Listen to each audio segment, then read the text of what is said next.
Notre invité du jour, c'est Thierry Sorin. Bonjour, bienvenue. Bonjour. Vous êtes chef d'établissement donc d'un collège au Sables-d'Olonne, Amiral Merveilleux du Vigneaud.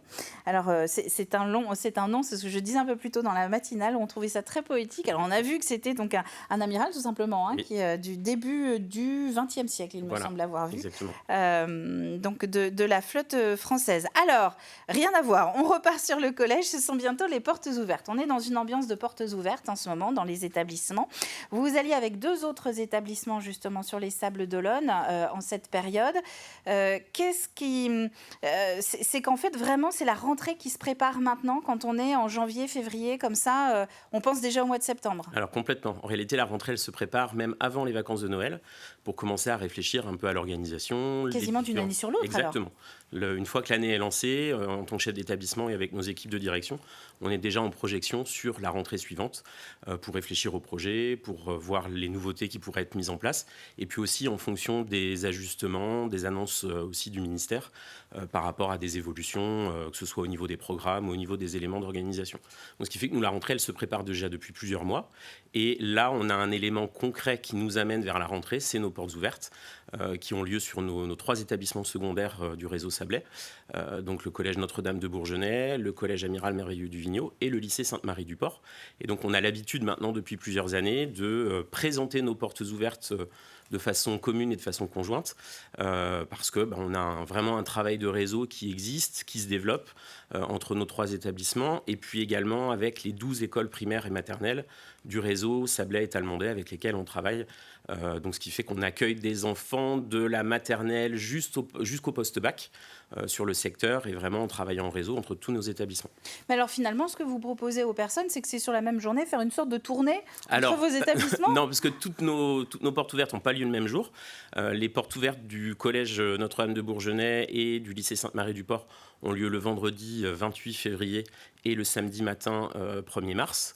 Et puis pour le collège Amiral Merveilleux du Vigneaud, c'est le vendredi 7 mars, le soir. Ce qui permet aux familles, comme ça, de pouvoir aller dans les différents établissements, puisqu'on sait qu'on a des familles qui ont des enfants qui sont en école primaire. Le deuxième peut être éventuellement dans un des collèges, et puis le grand va faire son entrée au lycée. Donc ça permet aussi aux familles de pouvoir faire les différentes portes ouvertes qu'ils ont besoin d'effectuer. Et les préoccupations sont différentes. Exactement. En fonction des âges de la vie. Vous êtes 2 collèges, vous le disiez, donc dans ce regroupement. On sait que dans le secteur privé, on a plus de liberté que dans le public pour aller finalement là où on veut. Vous travaillez néanmoins conjointement. Ça veut dire que vous êtes complémentaires ? Exactement. Et puis on travaille vraiment en réseau, c'est-à-dire que on a mis en place là aussi depuis plusieurs années, et on les a encore renforcées cette année, des actions communes. Un exemple très concret, la question du parcours Avenir, qui est un des 4 parcours éducatifs qui est mis en œuvre dans tous les collèges de France. Et bien sûr, ce parcours-là, il y a un gros enjeu d'accompagnement des jeunes autour de la question de l'orientation, du choix post-troisième. Et donc nous, depuis plusieurs années, on avait un forum des formations qui existait pour nos élèves de 3e, qui était commun aux 2 établissements. Donc cette année, on l'a renforcé en le mettant plus sur temps scolaire, mais en le mettant le soir, en permettant d'accueillir les parents lors de ce forum, parce qu'il nous semble vraiment essentiel d'associer les parents dans cette démarche-là, puisque la décision d'orientation, elle va se prendre dans le milieu familial. Elle va être travaillée à l'école, mais à un moment donné, la décision, elle se prend avec les parents. Donc ça, c'est vraiment un angle qui est très important pour nous, c'est d'associer les parents dans les décisions, dans l'accompagnement de chaque jeune qui nous est confié. Et puis cette année, on a créé donc quelque chose de nouveau au niveau 4e, donc comme on va dire un premier étage de la fusée autour de l'orientation et du parcours Avenir, avec la mise en place d'un forum des métiers. Et là aussi, plutôt que de faire appel à différentes entreprises avec lesquelles on n'avait pas de lien, on a fait le choix de demander aux parents de venir témoigner auprès des jeunes. Donc on avait 25 parents de nos 2 collèges qui ont pris du temps sur leur temps de travail, sur leur temps personnel, pour venir présenter leur métier, leur entreprise, aussi leur parcours. Parce que ils ont expliqué aussi aux jeunes que le choix que vous faites en 4e ou en 3e n'est pas forcément celui que vous... Qui va marquer la vie derrière. Exactement. Et que vous serez amené à évoluer. Donc vraiment, l'idée, c'est d'avoir comme ça ce type de partenariat et puis d'avoir aussi des propositions qui sont complémentaires. La Vendée a cette particularité d'avoir quasiment un effectif identique, en tout cas autant d'enfants dans le secteur public que dans le secteur privé. D'une année sur l'autre, on regarde qui est à 49%, qui est à 51%, enfin voilà. Donc on est vraiment à équivalence. Est-ce que vos problématiques aujourd'hui sont les mêmes que dans le secteur public? Nous parlions à l'instant, en début de journal, de fermeture de classe faute d'effectifs. Est-ce que c'est quelque chose que vous aussi vous rencontrez? Alors, on peut le rencontrer, c'est-à-dire que quand il y a des décisions de fermeture de postes au niveau national, ce qui a été annoncé avant le changement de gouvernement autour de 4000 postes supprimés, eh bien, on est automatiquement impacté dans l'enseignement catholique, parce qu'il y a un pourcentage des fermetures qui va aussi se réserver pour l'enseignement catholique. Le fait qu'il n'y ait pas ces 4000 suppressions de postes, forcément, l'impact va être un peu moins important que ce qui était imaginé. Mais là, on n'a pas tous les éléments, puisque c'est encore en discussion entre les services de l'enseignement catholique et le rectorat et le ministère. On n'est pas tout à fait sur le même rythme non. concernant la carte scolaire, concernant le secteur privé. Voilà, il y a des choses qui se calent.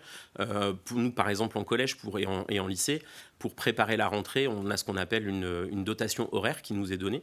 Et donc là, il y a encore des ajustements. La dotation, elle n'est pas connue de façon définitive. Donc il y a encore des ajustements qui sont en cours pour la préparation des postes et du coup pour la préparation du mouvement de mutation pour les enseignants qui voudraient éventuellement changer d'établissement. Et vous, ça se joue quand alors? C'est au mois de Là, juin? on est dans la période. Là, ah oui, non, c'est quand même... Février-mars, on est en plein dedans. Là. C'est un peu maintenant. Vos problématiques, vous, en tant que chef d'établissement à la tête d'un collège, quels sont vos grands dossiers du moment, là, en 2024, 25, 26? Alors, on est dans cette période-là, on est toujours sur la question des postes et puis des classes, de savoir comment ça va être. Ça c'est du quotidien, finalement. Ça, c'est du quotidien. Et puis après, on a bien sûr, dans le cadre de notre contrat d'association avec l'État, le respect des programmes qui sont demandés par l'Éducation nationale, donc la mise en œuvre de ces programmes. Cette année, à la fois sur le cycle 3, donc jusqu'en 6e, et sur le cycle 4, en 5e, 4e, 3e, il y a des changements de programme dans un certain nombre de disciplines. Donc là, il faut accompagner les équipes, transmettre les informations au fur et à mesure pour que les équipes se mettent en mouvement, en recherche, et puis il y a tout un travail pédagogique qui est fait. Et puis derrière, on a aussi la démarche d'accompagnement sur l'aspect éducatif qui est très important, puisque bien sûr, on n'a que les élèves pour l'enseignement, mais il y a tout un travail de coéducation qui se fait avec les parents.